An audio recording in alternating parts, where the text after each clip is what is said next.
मित्रों, अध्यक्ष महोदय,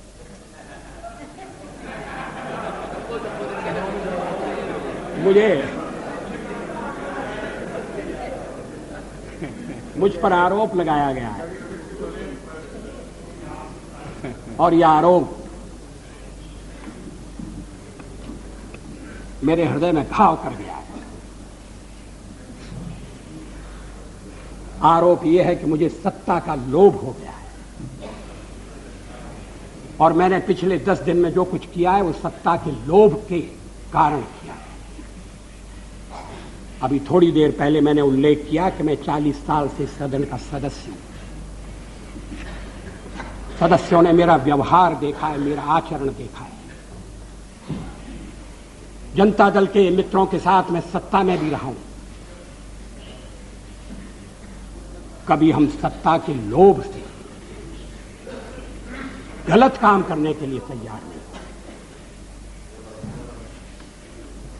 यहां श्री शरद पवार बैठे हैं। जब मेरे मित्र जसवंत सिंह जी भाषण कर रहे थे तो शरद पवार नहीं थे। वो जसवंत सिंह जी कह रहे थे कि किस तरह से शरद पवार ने अपनी पार्टी तोड़कर हमारे साथ सरकार बनाई थी, सत्ता के लिए बनाई थी या महाराष्ट्र के भले के लिए बनाई थी, ये अलग बात है, मगर उन्होंने अपनी पार्टी तोड़कर हमारे साथ सहयोग किया। मैंने तो ऐसा कुछ नहीं किया। बार बार इस चर्चा में एक स्वर सुनाई दिया है कि वाजपेयी तो अच्छा है मगर पार्टी ठीक है।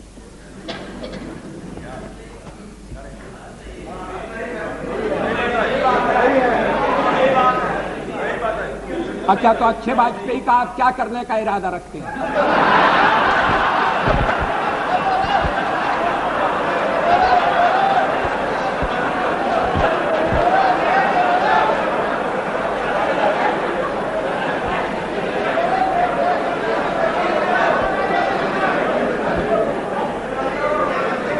अध्यक्ष महोदय, मैं नाम नहीं लेना चाहता, मैं शरद जी का भी नाम नहीं लेना चाहता,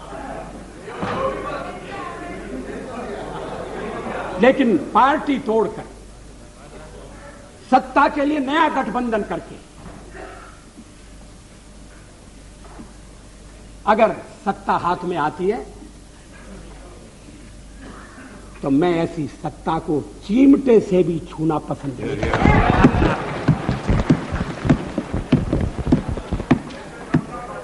न भीतो मरणादस्मि केवलम दूषितो यशः। भगवान राम ने कहा था, मैं मृत्यु से नहीं डरता, अगर डरता हूं तो बदनामी से डरता हूं, लोकापवाद से डरता हूं। 40 साल का मेरा राजनीतिक जीवन खुली किताब है, लेकिन जनता ने जब भारतीय जनता पार्टी को सबसे बड़े दल के रूप में समर्थन दिया तो क्या जनता की अवज्ञा होनी चाहिए?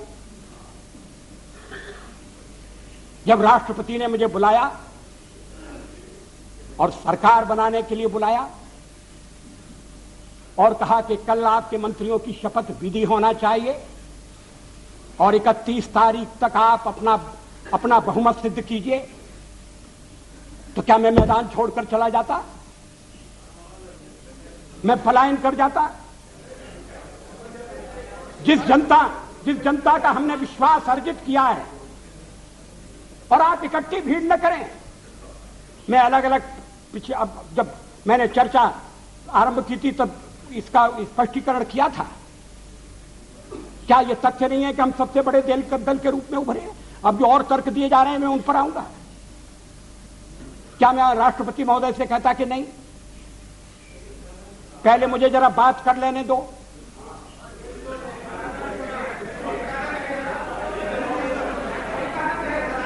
जब वो कह रहे हैं कि कल शपथ विधि होगी और मुझे समय दे रहे हैं 31 तारीख तक का, तो मैंने कहा कि 31 तारीख के जो समय दिया जा रहा है उसका मैं सदुपयोग करूंगा, अन्य दलों से चर्चा करूंगा, उनका समर्थन प्राप्त करने का प्रयास करूंगा, एक कॉमन प्रोग्राम के आधार पर हम आगे बढ़ सकें, इस तरह का वातावरण बनाने की कोशिश करूंगा। इसमें क्या आपत्ति की बात है? इसमें कौन सा सत्ता का लोभ है? और फैसला केवल मेरा अकेला नहीं था, पार्टी का फैसला था। अध्यक्ष महोदय, आखिर जब एक बार 31 तारीख शक्ति परीक्षण के लिए तय हो गई, और शक्ति परीक्षण पार्लियामेंट में ही हो सकता है, राष्ट्रपति भवन में या राजभवन में हो, ये तो इसका तो हमने कभी प्रतिपादन नहीं किया। तो सदन की बैठक बुलाना जरूरी था। सदन की बैठक में राष्ट्रपति का अभिभाषण जरूरी था।